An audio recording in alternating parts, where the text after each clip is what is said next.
Muy buenas noches, bienvenidos a Odisea y feliz Navidad. Estamos en una época en la que asistimos a una especie de crisis, no podríamos decir generalizada, pero muy extendida de la política, de los sistemas políticos, de las formas de representación entre la sociedad y quienes ejercen la representación política, los partidos, los líderes, sobre todo o casi exclusivamente en Occidente.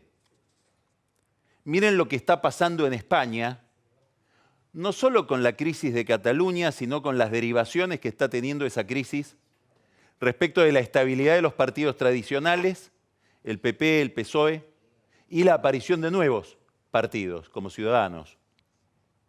Miren lo que pasa en Estados Unidos con Trump, que es una especie de objeto extraño ya no para los demócratas, para los propios republicanos. En Brasil, las últimas encuestas dicen que están prácticamente empatados Lula, con toda su carga de corrupción, y un candidato que es una especie de neofascista muy primitivo, Bolsonaro, Jair Bolsonaro, que está alarmando a muchos brasileños por el avance que está teniendo en las encuestas para las elecciones del año que viene. En Chile acaba de romperse la concertación que había regido la vida política chilena durante todo el periodo posterior a Pinochet, hasta ahora. Y en Perú están envueltos en una crisis, sobre todo el presidente Kuczynski, acusado ahora de haber cambiado su impunidad para salir del escándalo Odebrecht a cambio de la libertad de Alberto Fujimori, a quien anoche le dio un indulto por razones humanitarias. Curiosamente, uno de los hijos de Fujimori había votado o se había abstenido de votar el derrocamiento o el desplazamiento de Kuczynski la semana pasada en Perú. Bueno, en este contexto de inestabilidad de las formas tradicionales o de los sujetos tradicionales con que se movía la política en muchos países, en ese contexto se inscribe lo que está pasando o lo que ha pasado en las últimas semanas en la Argentina. Que para entenderlo, las dificultades que ha tenido el gobierno para pactar con la oposición, tenemos que remontarnos a los últimos 15, 16, casi 17 años.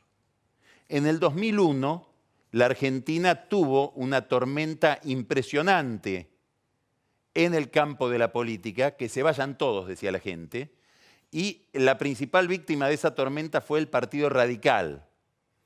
Sin la crisis del radicalismo, que había sido el instrumento por el cual los sectores medios intervenían en el proceso por más de 100 años, no se entiende la hegemonía kirchnerista y mucho menos se entiende Cambiemos. Cambiemos, que es un experimento todavía en formación, tiene el lugar que tiene en la historia presente en gran medida por la crisis que tuvo el radicalismo para representar a esas capas medias. Ahora estamos asistiendo, y lo hemos visto en las últimas semanas, a una gran crisis del peronismo. Es difícil identificar a cuándo se remonta, pero hay un síntoma. El peronismo, que fue concebido, pensado, yo diría creado para la provincia de Buenos Aires, bueno, el aparato bonaerense peronista, que parecía imbatible, viene de tener 3 derrotas consecutivas ahí en la provincia de Buenos Aires.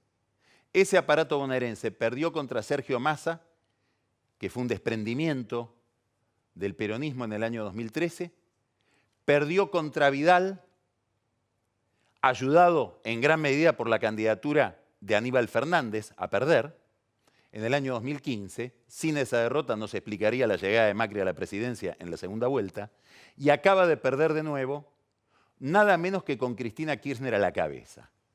Bueno, esta crisis del peronismo, esta crisis del PJ, es determinante para entender por qué Macri, que está en minoría en el Congreso, que está cercado por el peronismo de distintas cabezas, gobernadores, sindicatos, movimientos sociales, le cuesta mucho trasladar sus iniciativas al plano práctico, convertir sus impulsos en leyes. ¿Por qué? Porque la crisis del peronismo, en alguna medida, en buena medida, impide encontrar a alguien con quien acordar. Miren lo que pasó con la CGT que está en estas horas en una crisis monumental. Firmaron toda una reforma laboral con el gobierno, pero se les escapó Pablo Moyano, que dijo desde Roma, visitando al Papa, que prudentemente no se sacó una foto con Pablo Moyano, pero en esa visita al Papa, Pablo Moyano termina diciendo, acá corrió la Banelco. Es decir, esta reforma que pactó la CGT, a la cual el mismo Pablo Moyano pertenece, se hizo entre gallos y medianoche y corrió plata en el medio. Curioso porque el hermano de Moyano había participado de la discusión. ¿Qué dice Hugo Moyano? No lo manejo a Pablo. ¿Qué dicen los que firmaron con los ministros la reforma laboral? No manejamos a los Moyano. Llega la reforma previsional que desató un huracán y la CGT, el triunvirato de la CGT, declara un paro rarísimo, un paro que empezaba a las 12 del lunes y terminaba a las 12 del mediodía del martes, un paro desganado, que se desencadena por la presión que la CTA, la izquierda y los propios Moyano realizaron sobre la conducción de la CGT. Claro, los sindicatos que venían de acordar con el gobierno, que no pudieron cumplir ese acuerdo porque se les escaparon los Moyano, se enojaron con los dirigentes del triunvirato, con Acuña, con Daer, con Schmidt. Ahora Schmidt está a punto de renunciar. El triunvirato prácticamente quedó desbaratado. Si el gobierno tuviera que renegociar la reforma laboral para tratarla, por ejemplo en febrero, muy difícilmente sabría con quién tiene que hacerlo. Si se va Schmidt no hay quien lo reemplace, porque no hay ningún gremialista del transporte que esté dispuesto a hacerlo. Muchos miran a un hombre con autoridad que maneja un sindicato con más fuerza del de Schmidt, que es el sindicato de dragados, que es Omar Maturano, el de la fraternidad, conductores de ferrocarriles. Bueno, pero están en esta deliberación una CGT descabezada. El gobierno mira esta crisis como una oportunidad para vengarse de esa CGT que lo traiciona y avanzar en un tema central para la vida pública argentina. Un tema que pocos gobiernos se han animado a avanzar. La última vez que lo hizo alguien fue Menem, las obras sociales. Y ahí está en carpeta, para esta semana o la que viene, un proyecto que es mandar una gran auditoría a las obras sociales sindicales que miraría no solamente el régimen de subsidios que se les dan a las obras sociales por prestaciones de alto costo, sino algo que en muchísimo tiempo nadie se animó a mirar o a examinar o a auditar: los contratos. ¿Cuáles son los costos de los contratos de salud que realizan los sindicalistas desde las obras sociales? ¿Están quebradas o hay costos desmadrados y en el medio algún negocio?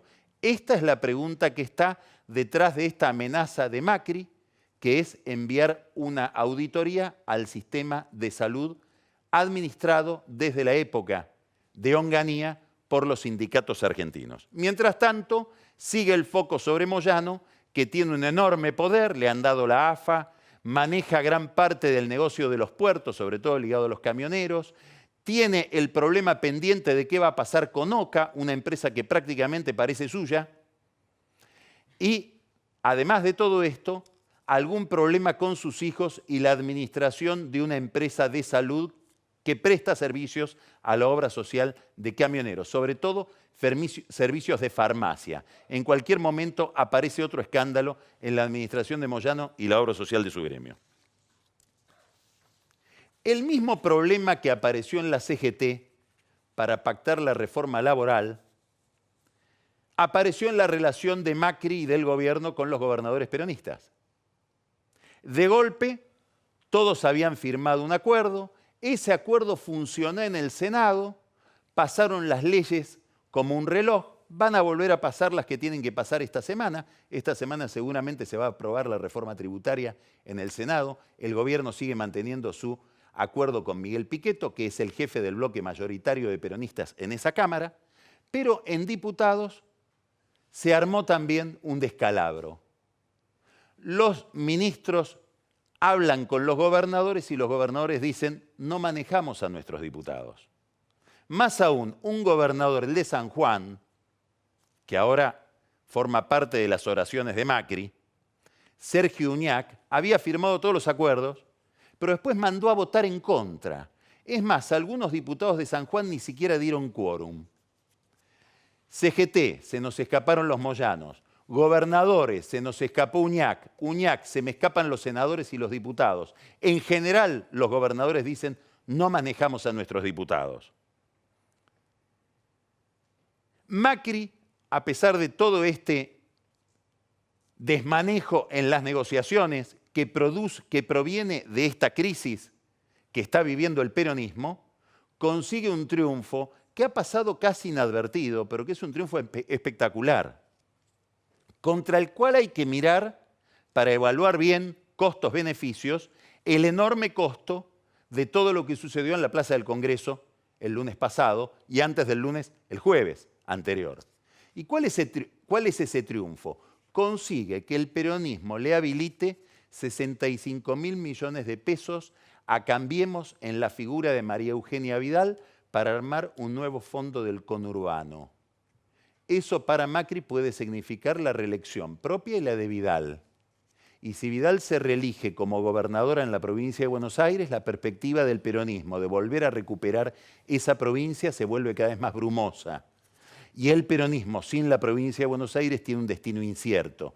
Quiere decir que por debajo del ruido y de la crisis de violencia que sucedió a raíz de esta reforma y sobre todo de la reforma en el cálculo del haber jubilatorio, sucede también este cambio importantísimo en los recursos para hacer la política en el principal distrito del país, que ya está viviendo una modificación de su vida política por aquellas tres derrotas del aparato peronista bonaerense de la que hablamos al principio. Quiere decir que estamos ante una novedad muy relevante. ¿Cuál es la dificultad del peronismo para salir de la crisis? Que están todos despegando del escándalo que fue el gobierno de los Kirchner en materia de corrupción. Se quejan, si usted mira el discurso de Urtubey, de Massa, de Schiaretti, del propio Randazzo, se quejan del autoritarismo de Cristina Kirchner, pero nadie va por lo que importa en esa fuerza política, que es el modelo económico y social que proponen para la Argentina. Nadie está dispuesto a cuestionar la estrategia económica y social de Cristina Kirchner y de los Kirchner durante 12 años en el poder, y sobre todo durante los últimos años en el poder, cuando ya fue a un alineamiento internacional muy opaco y a una política económica no intervencionista, estatista, con Kicillof a la cabeza. Mientras el peronismo no dé esa discusión, difícilmente va a poder salir de la crisis porque difícilmente va a poder reformular una oferta para el electorado que resulte interesante. Mientras no se dé ese debate, Cristina los va a estar corriendo a todos los demás con la vaina del discurso económico y social, que es lo que esa fuerza privilegia. El problema último de la distribución del ingreso. Mientras el peronismo está en esta crisis, muchos actores de esa fuerza buscan una nueva legitimidad en algo que para el peronismo es la clave de la legitimidad, tener un jefe, un conductor. Ante la falta de un conductor aparece muy difusa, convenientemente lejana y convenientemente hermética la figura de Jorge Bergoglio en Roma. Por eso decimos, Pablo Moyano fue a Roma antes de decir que había un abanel con la reforma laboral. Probablemente le haya explicado él la reforma laboral al Papa, o se la explicó Gustavo Vera, otro amigo del Papa que fue a verlo a Roma y al salir hizo trascender que el Papa le había dicho me duelen los jubilados, mientras estaba empezando a tratar la reforma jubilatoria en Buenos Aires. O Juan Grabois, otro dirigente, muy probablemente el más ligado al Papa, de la Confederación de Trabajadores de la Economía Popular, que es el que se encargó, cometiendo probablemente un error político procesal, de ir y pedir que no se trate la ley en el Congreso en la justicia, en el juzgado del doctor Fernando Strasser. Eso le permitió al gobierno un contraargumento y pedir que ese juzgado, el de Strasser, sea el único que trate todos los amparos de la ley jubilatoria. Una jugada inteligente de Bernardo Saravia, el procurador del Tesoro. ¿Qué es lo que interesa de todo este movimiento de Grabois, tan ligado al Papa, que según trasciende del juzgado de Strasser, presentó su pedido de medida cautelar diciendo esto tiene el aval del Santo Padre?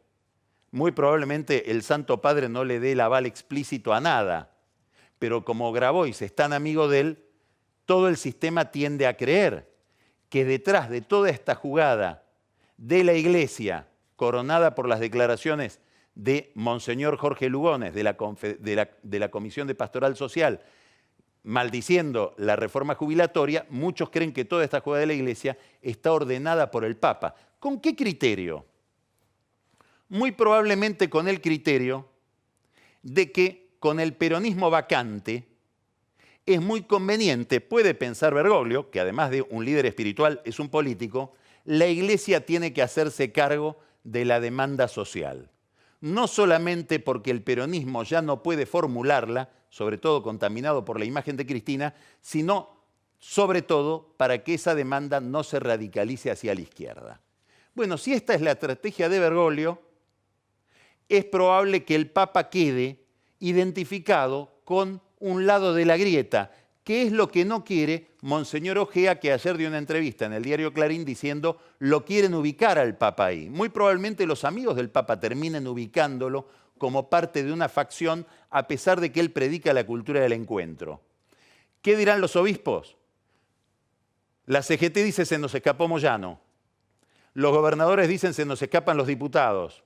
La Iglesia dirá se nos escapó el Papa o los amigos del Papa. A Macri también se le escapan sus aliados, sus colaboradores, sus socios. Y en una entrevista que dio para Jorge Eliotti en el diario La Nación, una entrevista de extraordinaria importancia por su contenido, Elisa Carrió acaba de decir cosas muy picantes, muy poderosas. Carrió, que se comportó de una manera muy disidente en todo el trámite de la reforma jubilatoria. Imagínense que dijo que ella podía no votarla después de que Pichetto la hubiera votado. Imagínense cómo se sentían los peronistas, que habían votado algo que Carrió no votaría. Después hizo trascender que iba a haber un bono, con lo cual se empezaba a desarmar la adhesión a la reforma en los propios diputados de Cambiemos, esperando que viniera el bono antes de aprobar algo más mezquino.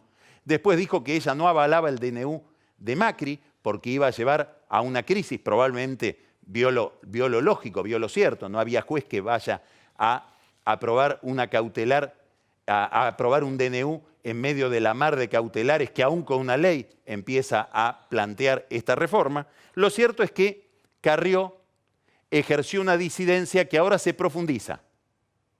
En esta entrevista con Liotti dice varias cosas muy importantes. La primera, le pide a Sturzenegger que revise la política monetaria, algo que no se anima a pedirle Macri y que no se anima a pedirle sobre todo medio gobierno, casi todo el gobierno que está, a pesar de Macri y aún en contra de Macri, cuestionando la política monetaria de Sturzenegger. Ahora ese grupo del gobierno tiene dos voceros. Ya estaba Alfonso Pratgay pidiendo eso, ahora se sumó Carrió, que lo pide casi como un reclamo personal al presidente del Banco Central. Dice algo más. Habla de las relaciones de Macri con Daniel Angelici. Carrió viene de pedir el juicio político para el juez Lavie Pico, que le acaba de dar una cautelar a los bingos de Angelici en el manejo del impuesto a las ganancias. Bueno, el juez Lavie Pico es un juez conocido porque tenía las mismas prestaciones durante todo el kirchnerismo, sobre todo para Julio De Vido y los intereses del ministro De Vido. ¿Y por qué habrá esta continuidad? Porque probablemente los operadores frente a los cuales el juez Lavie Pico es muy sensible, antes los tenía De Vido y los mismos operadores tiene Angelici. Quiere decir que hay una continuidad entre kirchnerismo y macrismo que se da en la figura del presidente de Boca. Contra esto pega Carrió y dice algo muy grave. Dice, le doy tiempo a Macri. ¿Cómo? Si le doy tiempo a Macri a que me defina esta situación antes de que termine 2018. Si en 2018 esta situación continúa, en 2019 no hay Cambiemos. Está hablando de romper la alianza oficialista en pleno proceso de renovación presidencial. Muy importante esto que le dice Carrió a Jorge Eliotti. ¿Por qué este poder de Carrió? Obviamente por su trayectoria, por un lado. Desde el año 94, en que ingresó a la política en la Constituyente de Santa Fe, es monotemática con la corrupción y con la transparencia institucional. Pero Macri le da este poder. Se lo refuerza. ¿Por qué? Porque Macri y buena parte del gobierno la tratan a Carrió terapéuticamente. Hace una crítica, le invitan a almorzar. ¿Vieron cómo es Lilita? Nadie la toma muy en serio. ¿Y en qué se nota que nadie la toma muy en serio? Que uno podría describir con bastante claridad la política monetaria del gobierno, la política fiscal del gobierno, la política internacional del gobierno. Es muy difícil describir con sistematicidad y claridad la política de reparación institucional del gobierno. Pareciera por momentos quedar ligada solo a Elisa Carrió y a algún que otro dirigente. El mismo Angelici al que Carrió está impugnando es el que defendió al juez Ariel Lijo en una reunión con Macri, con el jefe de los servicios de inteligencia Gustavo Arribas y con el presidente. Eso produjo una crisis dentro de Cambiemos que derivó en un pedido de juicio político al juez Lijo, a quien le han pedido la semana pasada que presente las declaraciones juradas. Es a los tumbos, es por acción y reacción, es por las convulsiones de Carrió que se producen determinados movimientos saludables para la vida institucional, pero no hay un programa.